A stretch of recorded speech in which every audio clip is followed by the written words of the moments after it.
অৱশেষত গা লৰিল নগাঁও জিলা প্ৰশাসনৰ। নগাঁৱৰ চামগুৰি পুৰণি গুদাম আদি অঞ্চলৰ বিভিন্ন প্ৰান্তত কলঙত আবদ্ধ হৈ থকা জাবৰ আৰু মেটেকা চাফাই অভিযান আৰম্ভ।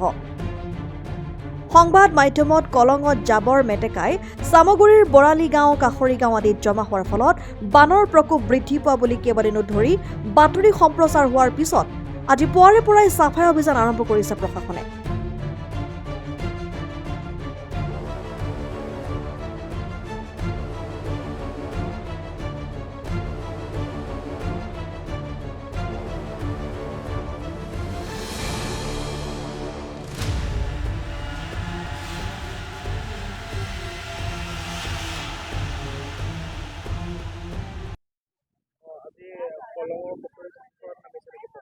আমি প্ৰশাসনৰ লোক নামিছে, আমি গাঁৱৰ মানুহ যিহেতুকে কচুৰি পেনাই গেটত আবদ্ধ হৈ গৈছে আৰু লগে লগে দলংখনৰ কণ্ডিশ্যনটো চাই পেলাই আমি এই বাঁহ চাহ লগাই দি ভাৰী গাড়ী দলংখনেদি যাতে নাহে, পাব্লিকৰ আমাৰ গাঁৱৰ ৰাইজ যাতে সুখে শান্তিয়ে থাকক, সেয়েহে দলংখনত বাঁহডালো বন্ধা হ'ল। কচুৰি পেনাখিনিও চাফা চিকুণ কৰিবলৈ আমি অলপ খোৱা মেলা কৰি দিছোঁ।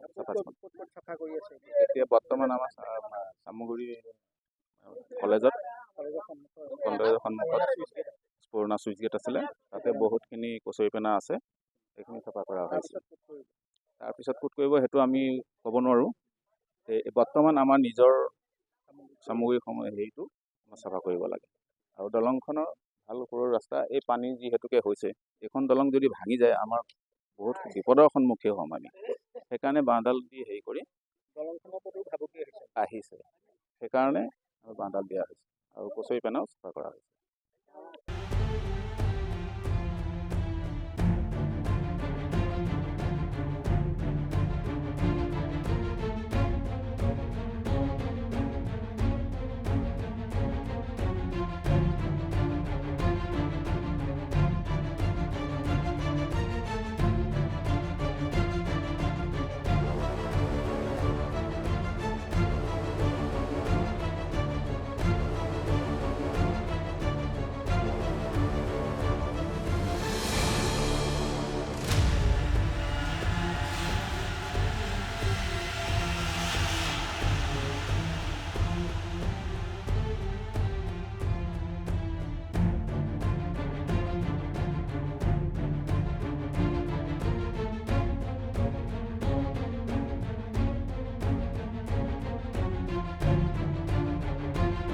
নগাঁৱৰ পৰা বিভূতি বৰাৰ ৰিপৰ্ট, ডেমক্ৰেটিক আছাম।